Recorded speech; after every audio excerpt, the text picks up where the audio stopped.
আপনি নিশ্চয়ই খেয়াল করেছেন যে ফ্রিজে রাখা মাছ মাংস অনেক সময় কোনো কারণ ছাড়াই নষ্ট হয়ে যায়। আর তখন আমরা সাধারণ একটা বিষয় বিশ্বাস করে নিই যে হয়তো ফ্রিজের গ্যাস ফুরিয়ে গেছে। কিন্তু একটু মনোযোগ দিয়ে শুনুন, এই যে গ্যাস শেষ হয়ে যাওয়ার কথাটি আপনাকে সবাই বোঝায়, এটি আসলে একটি বড় ধরনের ভুল ধারণা। এটি এমন একটি প্রতারণা যা দিয়ে মিস্ত্রি আপনাকে বিভ্রান্ত করে টাকা হাতিয়ে নেয়। আমার বন্ধু তুষার এবং সোহাগের সাথেও ঠিক এটাই হয়েছিল। তাদের খাবার বারবার নষ্ট হয়ে যাচ্ছিল এবং তারা দুজনেই ভেবেছিল যে ফ্রিজের গ্যাসই ফুরিয়ে গেছে। কিন্তু আমি তাদের ভালোবাসা এবং সম্মানের সাথে বুঝিয়ে বললাম যে আসল সমস্যাটি অন্য কোথাও। সত্যি বলতে এটি খুবই সাধারণ একটি বিষয়। যখন ফ্রিজ ঠান্ডা করা বন্ধ করে দেয়, আমরা সাথে সাথেই গ্যাসকে দোষ দিই। কিন্তু বাস্তবতা হলো ৯৯% ক্ষেত্রে গ্যাসের কোনো দোষই থাকে না। আসল সমস্যা থাকে ফ্রিজের মোটরের পেছনে থাকা দুটি ছোট যন্ত্রাংশে, থার্মাল প্রোটেক্টর এবং রিলে। এখন একটু মনোযোগ দিয়ে বুঝুন আপনার কি করতে হবে।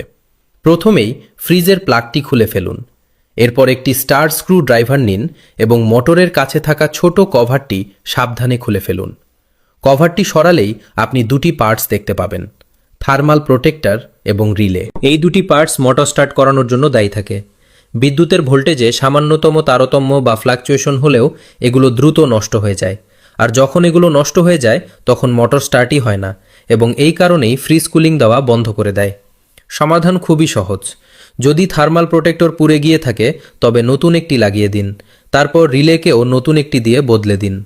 দেখবেন আপনার ফ্রিজ আবার একদম নতুনের মতো কুলিং দিতে শুরু করবে। এটাই সেই সত্য যা মিস্ত্রি আপনাকে জানাতে চায় না, কারণ গ্যাসের ভয় দেখিয়ে প্রথমেই সেখান থেকে তারা টাকা কামিয়ে নেয়। এখন শুনুন দ্বিতীয় কারণ। অনেক সময় এমনও হয় যে আপনি এই দুটি পার্টস বদলেছেন, সবকিছু ঠিক মনে হচ্ছে, তবুও কুলিং ফিরে আসছে না। তখন আসল খেলা এখান থেকেই শুরু হয়। আমি আপনাকে পরিষ্কারভাবে বলে দিই, যতক্ষণ না এই পুরো ব্যাখ্যাটি শুনছেন, কোনো অবস্থাতেই আপনার ফ্রিজে গ্যাস ভরাবেন না, কারণ আসল সমস্যা বেশিরভাগ ক্ষেত্রে গ্যাসের হয় না। নতুন ফ্রিজ যখন ঘরে আসে তখন সেটি ওপর থেকে নিচ পর্যন্ত একদম আইস কোল্ড পারফরমেন্স দেয়। কিন্তু যেমন যেমন সময় গড়ায়, ওপরের অংশ তো তবুও ঠান্ডা থাকে, কিন্তু নিচের অংশটি পুরোপুরি দুর্বল হয়ে পড়ে। সবজি পচতে শুরু করে, দুধ নষ্ট হয়ে যায়, আলাদা পর্যায়ে দুর্গন্ধ ছড়ায় এবং মেজাজও পুরোপুরি বিগড়ে যায়। আসল কারণ হলো ফ্রিজের ড্রেনেজ সিস্টেম। ফ্রস্ট ফ্রি ফ্রিজের ভেতরে একটি ড্রেনেজ হোল থাকে যা ডিফ্রস্টের পানি পেছনে ড্রেন করতে থাকে। কিন্তু এই হোলটি যদি কখনো ফাঙ্গাস, ময়লা, নোংরা পানি বা কোনো ছোট কণার কারণে বন্ধ হয়ে যায় তবে এয়ার ফ্লো আটকে যায়। এয়ার ফ্লোই হলো ফ্রিজের প্রাণ। বাতাস যদি না ঘোরে তবে নিচের চেম্বারটি ঠান্ডা হবেই না। এখন এর সমাধান যতটা সহজ, মানুষ ততটাই একে অবহেলা করে। শুধু একটি পাতলা তার নিন এবং পেছনের ড্রেন হোলটি ধীরে ধীরে পরিষ্কার করে দিন। ভেতরে জমে থাকা সব ময়লা বাইরে বের করে দিন। ড্রেনটি খুলে যাওয়ার সাথে সাথেই এয়ার ফ্লো আবার স্বাভাবিক হয়ে যাবে এবং ফ্রিজ আবার চমৎকার কুলিং দিতে শুরু করবে।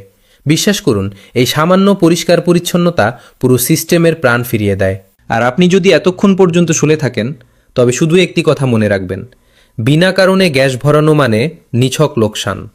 আসল সমস্যা বেশিরভাগ ক্ষেত্রে এই ছোট ছোট পয়েন্টগুলোতেই থাকে। এই তথ্যটি অন্যদের সাথে শেয়ার করবেন যাতে অন্যরাও অকারণে টাকা নষ্ট না করে এবং নিজের ফ্রিজ নিজে বুঝে স্মার্ট উপায়ে মেরামত করতে পারে। যদি এই ভিডিওটি আপনাকে নতুন কিছু শেখাতে পারে